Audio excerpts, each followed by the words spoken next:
지난번에 양도소득세를 얘기했던 김면규 세무사입니다. 그래서 오늘은 증여세에 관한 얘기를 좀 하려고 그러는데요.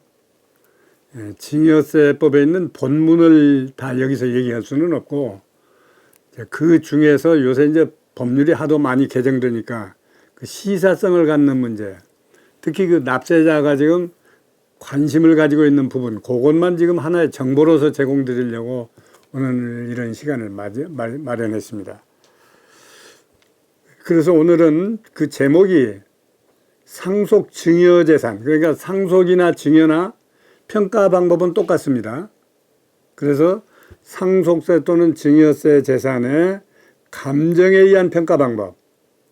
왜냐하면 여러 가지 평가 방법이 있는데 그 중에 지금 요새 문제가 되고 있는 것은 이 감정에 의한 평가 방법이 문제되고 있습니다.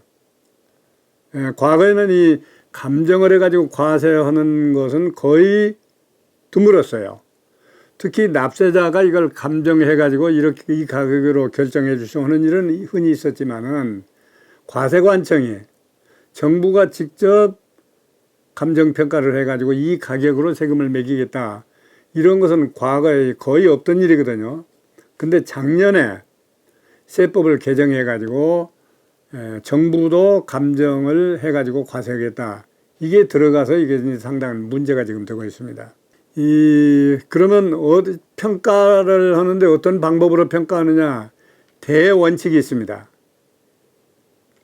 이 상속재산 또는 증여재산의 대원칙은 시가주의입니다. 시가로 과세한다. 이 시가주의인데 이 시가라고 하는 개념은 매우 애매하잖아요. 어떤 것이 그러면 시가냐? 이거 아무도 알 수가 없는 거예요. 그러니까 우리가 흔히 걱정하는 것은 가령 중개사무소에서 요새 시가 얼마 간다. 또 어디다 시가 얼마짜리다 이렇게 써붙이고 하죠. 근데 그것은 법률상의 시가로는 안 봅니다. 그것은 글자 그대로 소문에 불과한 것이지 그게 법률상 시가로 볼 수는 없기 때문에 그 중개사 사무소에서 중개실력 이런 것을 여기다 적용하지는 않습니다. 그래서 이 시가주의라고 하는 것은 하나의 선언적 의미를 가지고 있을 뿐입니다. 뭐 이렇게 하겠다. 대원칙이 우리는 이런 거다. 이런 방법으로 하겠다 하는 선언적 의미를 갖는 것이지 시가를 우리가 함부로 얘기할 수는 없어요. 그래서 세법은 어떻게 했느냐 하면 그러면 어떤 것이 시가라고 하는 것을 좀 자세하게 규정을 하자. 시가에 가장 접근하는 방법을 찾자. 그래가지고 여러 가지 규정을 만들었어요. 그래서 이것을 우리는 시가로 보자. 이렇게 만들어서 과세하거든요.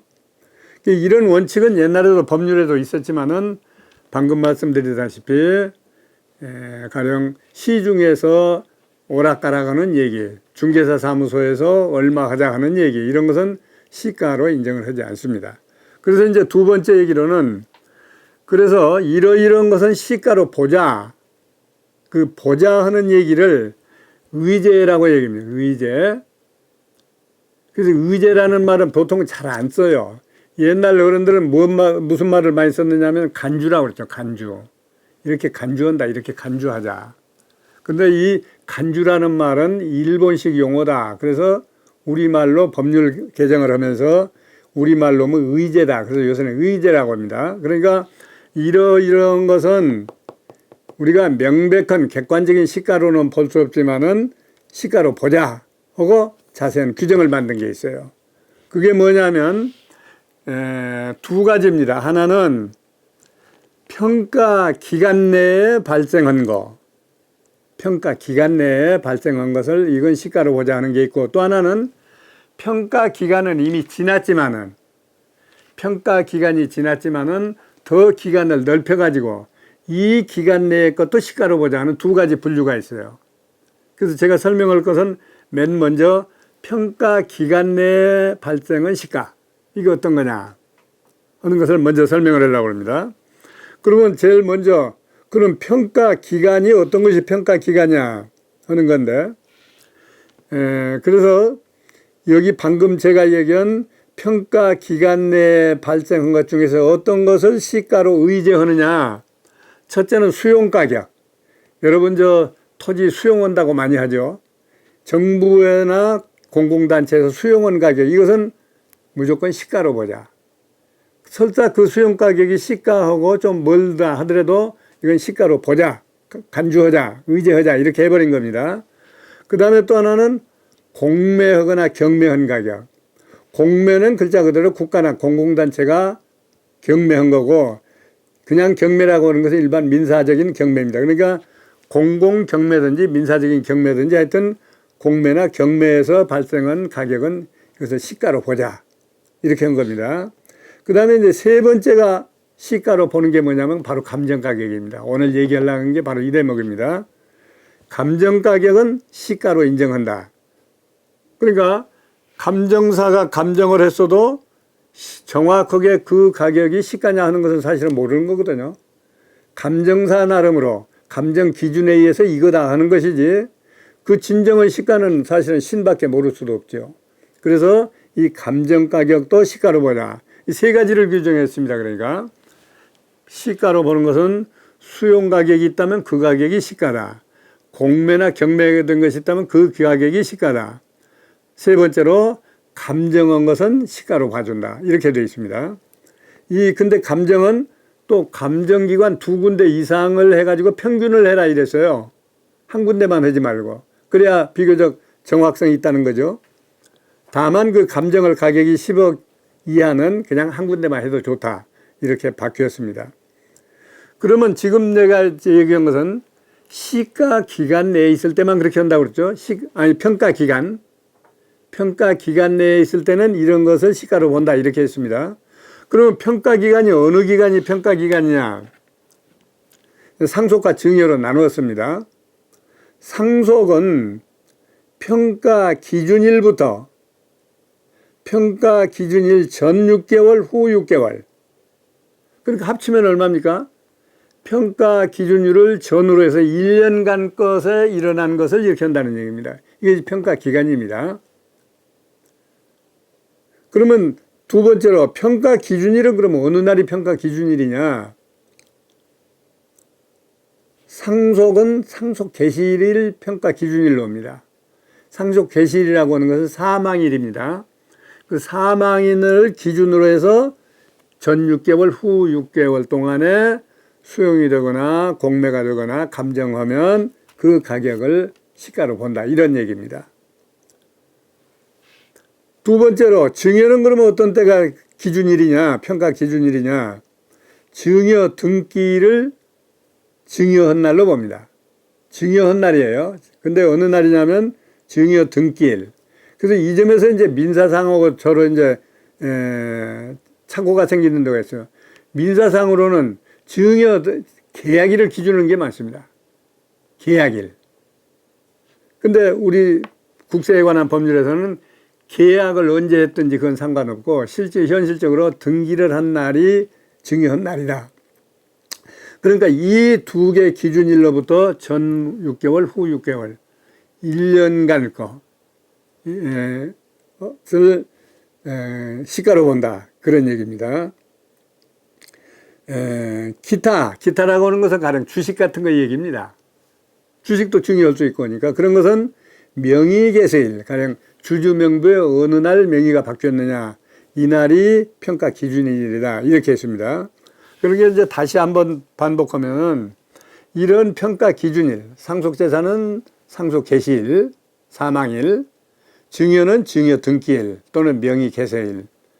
이때로부터 전 6개월, 후 6개월을 우리는 평가 기간이라고 해가지고 이 1년 기간 내에 발생한 수용가격, 경매가격, 감정가격은 다 이 시가에 의해서 과세를 한다.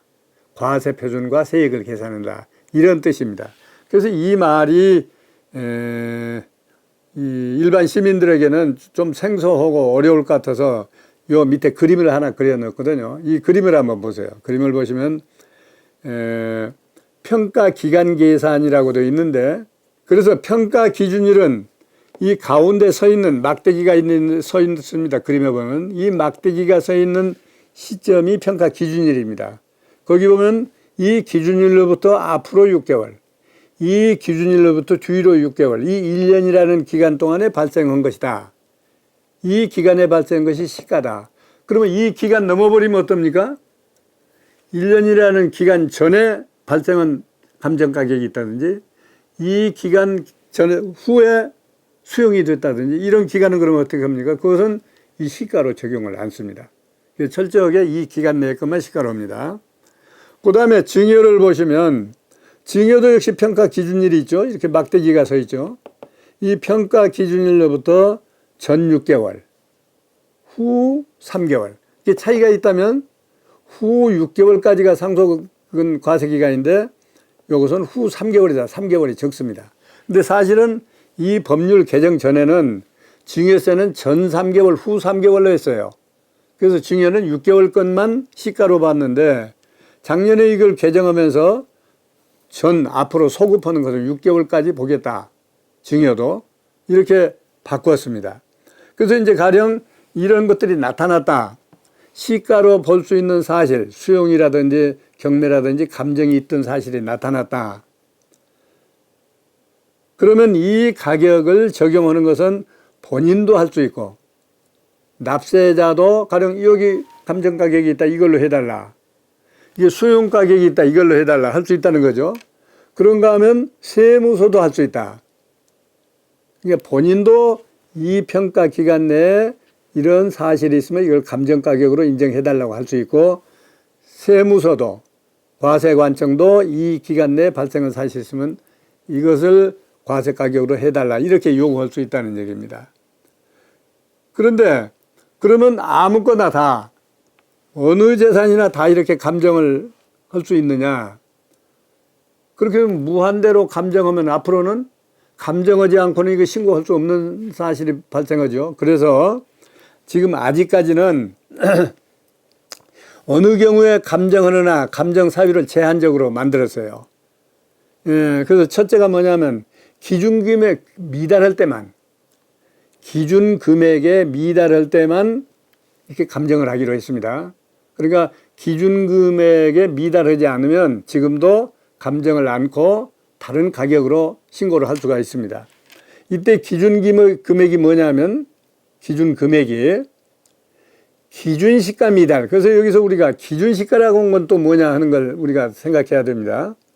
기준 시가. 기준 시가는 토지와 건물별로 정부가 만들어 놓은 기준이 있습니다. 정부가 만들어 놓은 이 기준 시가에 미달한 것은 이렇게 감정을 하거나 해서 적용할 수 있다. 또 한 가지 사실은 매매 사례가액의 90% 미달한다.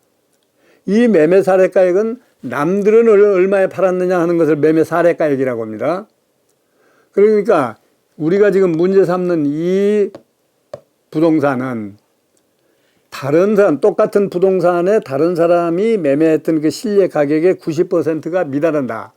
90%에 미달한다. 10%가 부족하다는 얘기죠.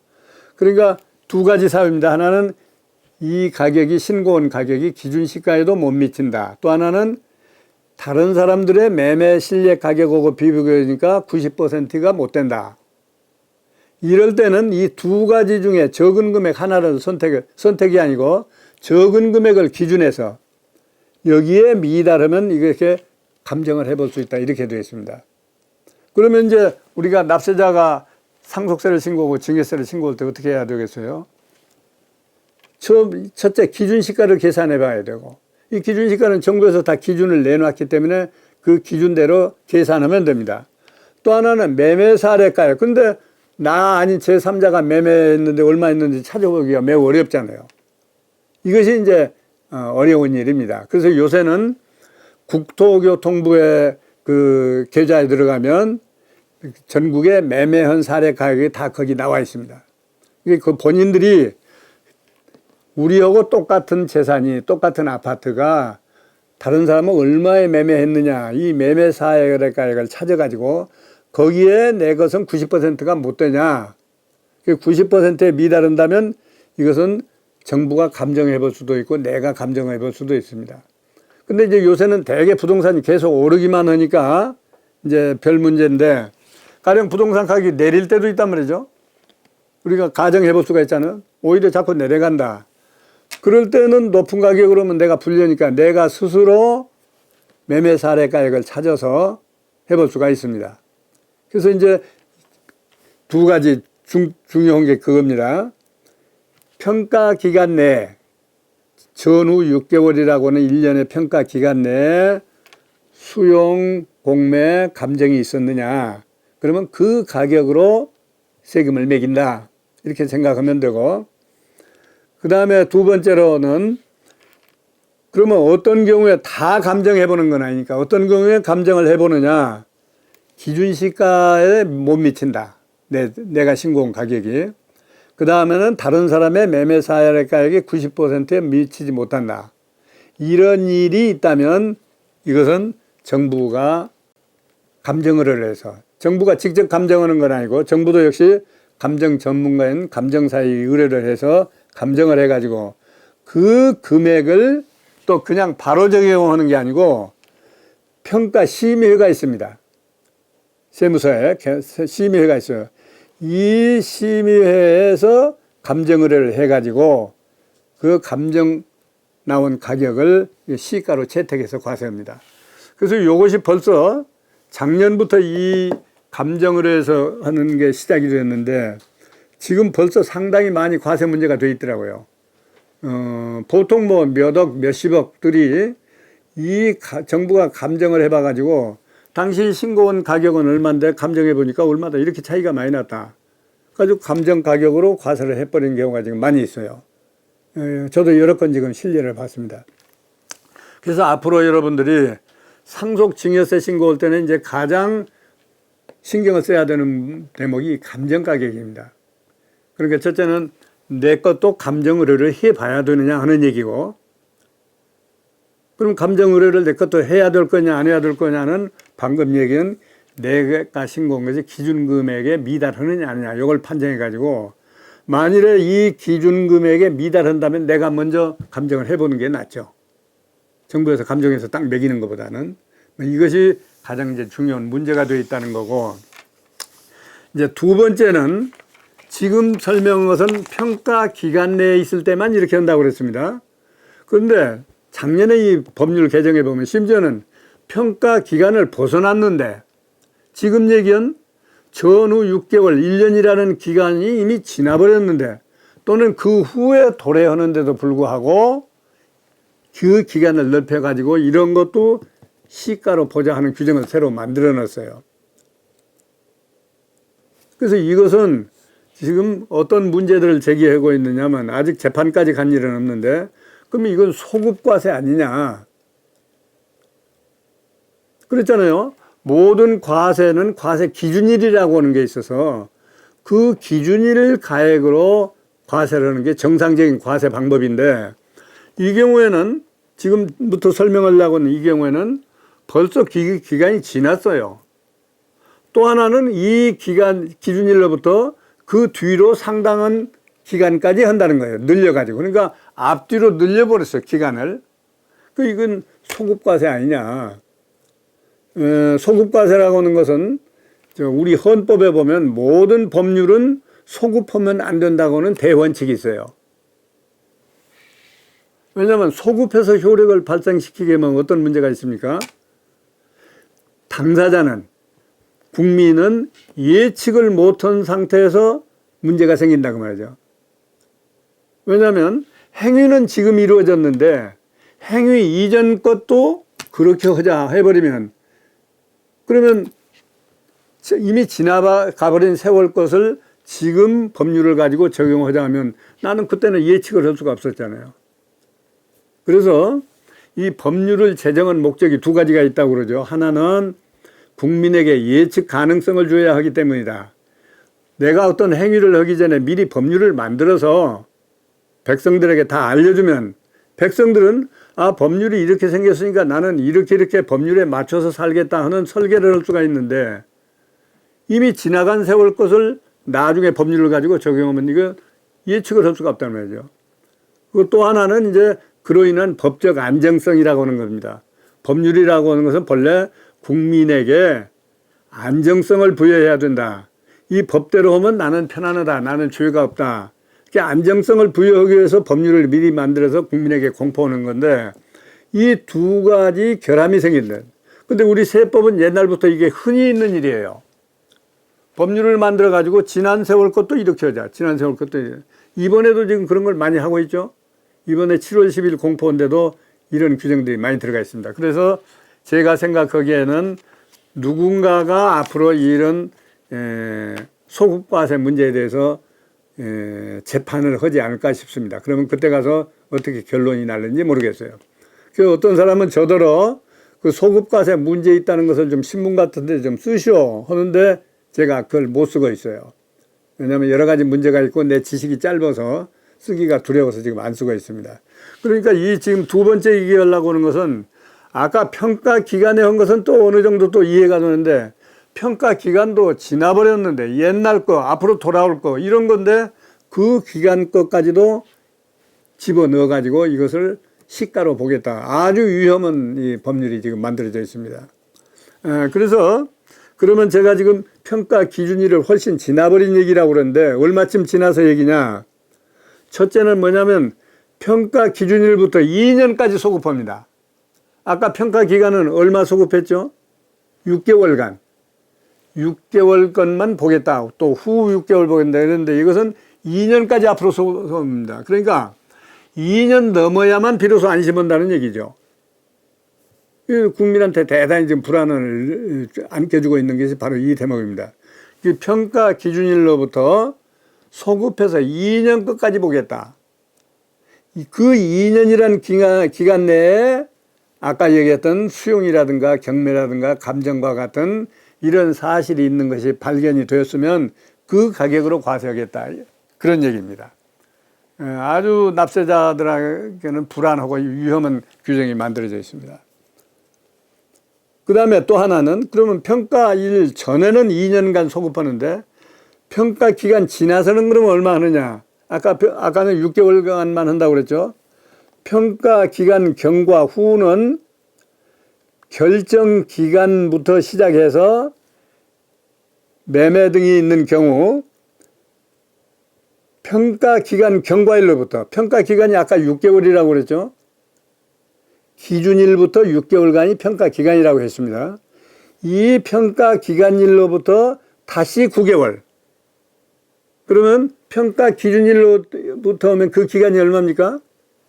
평가 기간 6개월하고 또 기간 지나서 9개월하고 하면 15개월.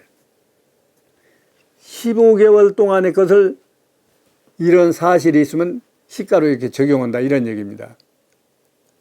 다만 증여는 이제 3개월 줄여서 6개월 것만 보겠다. 그러니까 이것은 평가 기간을 지나서 그것을 결정 기간이라고 그럽니다. 그러니까 무슨 얘기냐면 평가 기간은 6개월인데 6개월 내에 납세자가 신고를 하거든요. 그러면 6개월이란 신고 기간이 지나서 정부가 9개월 동안에 결정을 하겠다. 이 상속세 신고를 옳게 했는지 틀리게 했는지 적법하게 했는지 부적하게 했는지를 9개월 동안에 결정을 하겠다. 이 자기들이 결정은 9개월 내에 이런 사실이 있으면 그것도 과세하겠다 이런 얘기입니다. 아주 위험하고 불안한 규정이 들어갔습니다. 그러니까 이제 두 가지 개념이 도출되었어요. 아까는 처음에는 평가 기간이라는 개념이 나왔죠. 6개월. 이번에는 결정기간이라는 개념이 또 등장했어요. 이 결정기간이라는 게 뭐냐면 평가기간 지나서도 9개월, 평가기간 지나서도 6개월. 그러니까 여러분들이 쉽게 이해하려면 우리가 신고한 내용을 가지고 과세 관청이 그걸 다 조사를 하지 않습니까? 조사해서 나중에 자기들이 확정을 하죠. 그 확정한 기간을 9개월로 잡았단 말이죠. 이 9개월 내에 자기들이 조사하다가 보니까 이런 게 나타났다. 그러면 조사 기간이 가령 5일 남았는데 5일 남겨놓고 이런 사실이 발생하면 그것도 다 그 가격으로 과세하겠다 이런 얘기입니다. 물론 아까 얘기했다시피 가격이 내릴 때는 더 좋죠. 내려갔으니까. 그런데 지금까지 우리나라 보면 부동산 같은 건 특히 가격이 내려간 일이 거의 없잖아요. 그러니까 아주 납세자에게 불리한 게 생겼습니다. 이것이 뭐냐면 평가 기간을 지나서 평가 기간 밖에서 일어난 일에 대해서도 일정 기간 내의 것은 시가로 보겠다. 그래서 지금 이번 개정 중에 가장 위험한 대목이 지금 이 대목이란 말이죠. 그러면 이것은 여러분들이 예측할 수도 없어요. 아까 평가 기간 내의 것은 어쩌요? 전 6개월은 내가 지나갔으니까 기억할 수도 있고 또는 찾아볼 수도 있고 후 6개월은 아직 내가 신고를 안 한 기간이니까 신고 기한 내에 발생했으니까 그것까지 감안해서 신고를 할 수가 있죠. 근데 이번 것은 평가 기간도 지나버리는 기간 앞으로 뒤로 늘려가지고 이 기간 내에 발생해도 이것을 시가를 보고 과세하겠다. 이랬으니 본인도 예측할 방법이 없는 거죠, 이것은. 그렇죠?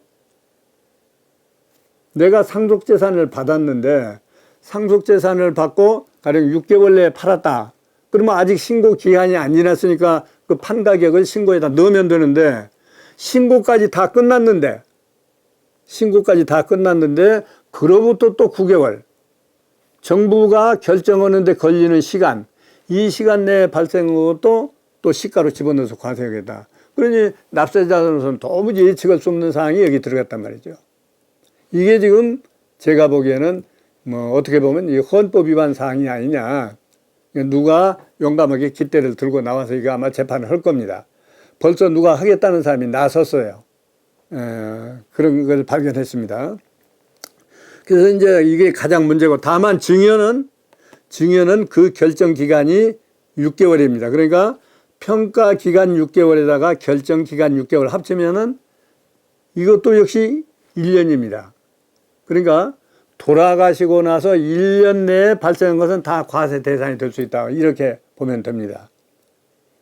다만 아까 처음에 얘기했던 평가 기간 내에 발생한 거하고 평가 기간 지나서 발생한 거하고 차이가 있다면 아까 평가 기간 내에 발생한 것은 정부가 의심스럽다, 기준에 미달한다 하니까 그것을 감정을 의뢰해 가지고 그 감정기 가격으로 과세하겠다 이런 거고 이 평가기가 이미 지나버린 걸 과세하는 것은 남의 거 평가 사례를 남의 거 감정 사실을 갖다가 여기다 적용하는 거 아니고 이 당해 재산이 내가 받은 상속 재산이 내가 받은 증여 재산이 이 기간 내에 그러니까 15개월 또는 12개월이라는 이 기간 내에 또는 소급해서 2년 기간 내에 발생한 것도 한다. 그러니까 이제 제일 문제되는 게 이런 거더라고요. 이 평가 기준일 전에 한 것은 내가 어느 정도 알 수가 있죠. 내가 증여받았다든지 내가 상속받았으니까. 근데 평가 기간 지나서 문제가 생긴 거. 이게 이제 제일 위험한 지금 문제거든요. 평가 기간이 지나서. 더군다나 상속세는 평가 기준일 지나서 15개월이나 늘리고 증여세는 12개월, 1년이나 늘려가지고 이 기간 내에 만일에 내 재산이 팔렸다. 그러니까 상속받은 재산이 팔렸다. 증여받은 재산이 팔렸다. 그러면 그 팔린 가격을 소급해서 거꾸로 거슬러 올라가 가지고 이 평가 기준일에 평가로 보겠다. 이렇게 되어 있어요. 이것을 지금 이해하는 사람이 적습니다. 왜냐하면 작년부터 시작을 했고 또 이게 워낙 복잡하게 규정을 해가지고 좀 미안한 얘기지만 우리 세무사들도 이것을 아직 보지도 않은 분들이 많아요. 얘기해보면. 이렇게 복잡한 규정을 그러니까 이 규정만 볼 때는 순전히 아주 과세하기 위한 규정으로 만들어 놨어요. 아주 나쁜 거죠. 그러면 이것도 마찬가지로 납세자가 그런 판정을 해서 할 수 있고 본인도 그렇게 적용할 수도 있습니다. 납세자도. 실제 내가 팔고 봤더니 이 가격이 신고할 때 가격이 못 되었다. 이 가격으로 해달라. 이렇게 요구는 할 수 있어요. 그러니까 이제 다만 차이가 있다면 지금 얘기하는 것은 평가 기간보다도 훨씬 기간을 더 앞뒤로 늘려놨기 때문에 그렇죠? 앞으로 2년, 뒤로 1년 반 막 이렇게 늘려놨잖아요. 그래서 남의 것까지 사례를 여기다 적용하기는 무리니까 이것은 당해 재산이 팔린 거, 당해 재산이 감정을 받아놓은 거 이런 것을 여기다 적용한다 이렇게 되어 있습니다. 그래서 이것은 작년 2019년 2월 12일부터 적용하게 되어 있습니다. 작년 2월 12일 이후에 상속을 받았거나 증여를 받은 분부터 적용하게 되어 있습니다. 그 옛날 것은 여기다 적용 안 합니다. 그런데 이 규정을 만들어 놓고 시행을 단계에 와가지고 금년에 국세청에서 지침을 하나 만들어 놨더라고요. 이게 보시다시피 이 얘기 들어보면 한없이 애매하잖아요. 잘못 만들어진 건 둘째로 두고 만들어진 것도 한없이 애매하니까 국세청에서 지침을 만들었는데 일단 현재까지는 모든 재산에 대해서 이렇게 하는 게 아니고 주거용 건물, 그러니까 주택은 안 한다는 얘기입니까? 주택, 아파트 이런 거. 그 주거용으로 사용하는 건물은 이와 같은 방법으로 과세는 안 한다. 감정을 안 한다. 그런 얘기고. 그 다음에는 이제 나대지. 그 지상 물건이 없는 나대지. 금년에는 우선 이 두 가지만 시행을 한다. 그러니까 여러분들이 좀 주의해서 볼 것은 내 것은 주거용이다. 뭐 아파트거나 다른 주택이거나 그렇기 때문에 당장 이 규정을 적용을 안 한다. 국세청에서 이런 감정을 해가지고 과세는 안 한다. 또는 그냥 나대지 상태로 가지고 있는 토지만 가지고 있는 사람들이죠. 그러니까 이것을 적용한다. 그러니까 나대지 가지고 있는 사람은 항시 이렇게 적용할 염려가 있다고 생각해야 되고, 그 다음에는 비주거주용. 그러니까 일반 거주용 아닌 건물이란 얘기죠. 그래서 요전에 신문에 한번 무슨 얘기가 났어요. 언론인이 이렇게 이름을 지어가지고 꼬마 빌딩 이런 얘기를 만들어냈죠. 그러니까 바로 이렇게 꼬마 빌딩 같은 것이 여기 걸리기 지금 제일 십상입니다. 꼬마 빌딩, 주거가 아니니까. 그런데 어떤 것은 조그마한 건물인데 거기 주거하는 용도 있고 또 가게로 상업용으로 쓰는 용도도 있단 말이에요. 그럴 때는 그러면 어떻게 할 거냐. 구체적인 얘기는 안 나왔지만은 이것은 주거용 건물은 빼고 한다 그랬으니까, 그러면 일부는 주거용이고 일부는 주거용이 아닐 때 이걸 감정에서 과세하는 대상이 되느냐 안 되느냐, 요건 제가 또 실제 어떠고 있는가를 살펴봐야 되겠습니다. 그래서 오늘은 이게 특별히 제가 이 문제만, 평가 문제만 가지고 말씀드리는 것은, 이렇게 작년부터 이제 새로 적용하는 이 법률이 내용이 어렵기도 하려니와 또 애매하기도 하려니와 어떻게 보면 굉장히 불합리한 소급과세를 하기 때문에, 불합리한 이런 규정이기 때문에 여러분들이 이제 요새 거래를 많이 한다고 그러니까 당장 이런 문제가 생길 수 있다는 것을 알고 하셔야 될 것 같아서 오늘 이 문제만 얘기합니다. 벌써 거기 덜커덕 걸려든 사람들이 많이 있어요. 왜냐면 과거에는 다 기준시가로만 과세하니까 기준시가로만 보고 세금이 얼마다 해서 팔았는데, 이 기간을 넓혀놓고 보니까 이 걸려들어가지고, 이 감정 대상에 걸려들어가지고 국세청에서 지금 감정을 해가지고 과세한 건들이 상당히 지금 나오고 있습니다. 그래서 이 점을 좀 유념하시라고 해서 오늘 이 감정에서 과세하는 것이 어떤 것인가 하는 것을 얘기했습니다. 요전에 7월 10일 발표한 그 부동산 그 개정 발표에 보면 이제 양도소득세를 이렇게 자꾸 조여매니까 세금을 많이 부과한다고 하니까, 그러면 앞으로 내가 가지고 있다 세금을 많이 얻어맞을 테면 차라리 자식들한테 일찍 증여하겠다. 왜냐하면 이번에 양도소득세 과세하는 게 주로 다주택자, 2개 이상 주택을 가진 사람한테 지금 과세를 많이 하지 않습니까? 그래서 이걸 쪼개기 위해서 언젠가는 자식 줘야 할 거니까 차라리 그러면 세금 지금 깨끗이 내고 증여하겠다 해서 증여 건수가 엄청나게 많답니다. 요전에 한번 내가 신문에 보니까 작년 19년, 벌써 작년에도 증여로 과세한 건수가 이 상속세법, 증여세법 만든 뒤로 처음으로 가장 많았다고 합니다. 굉장히 많이 했어요. 그런데 이제 금년에 이렇게 더 이제 조여매니까 더 이게 훨씬 많아질 거란 말이에요. 증여하는 것들이. 그래서 정부에서 제1차로 그때 안을 낸 것은 뭘 냈습니까?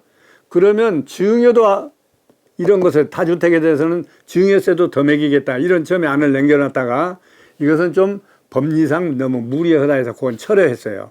아직은 그렇게 과세를 안 하는데 하여튼 그래서 만일에 그렇게 증여재산에 대해서 감정까지 해서 많이 매긴다면은 이거 견딜 수 없지 않은가. 그래서 요새 이 증여 등기를 엄청나게 많이 해요. 제가 보니까.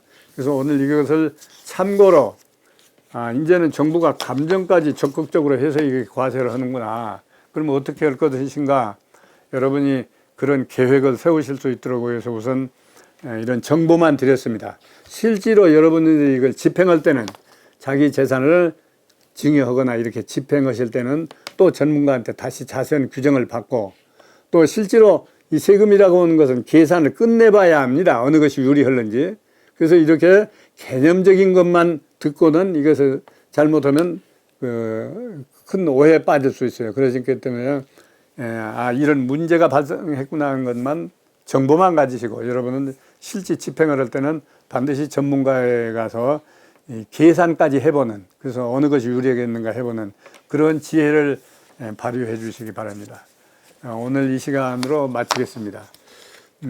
처음에 말씀드리다시피 이 온라인으로 이렇게 강의하는 게 한계가 있어서 아마 코로나 현상만 없어지면은 이 공실클럽에서 다시 옛날처럼 강의를 진행할 것입니다. 그때까지 기다려 주시고 또 궁금하신 거 있으면 개별적으로 저한테 질문해 주셔도 좋습니다. 감사합니다.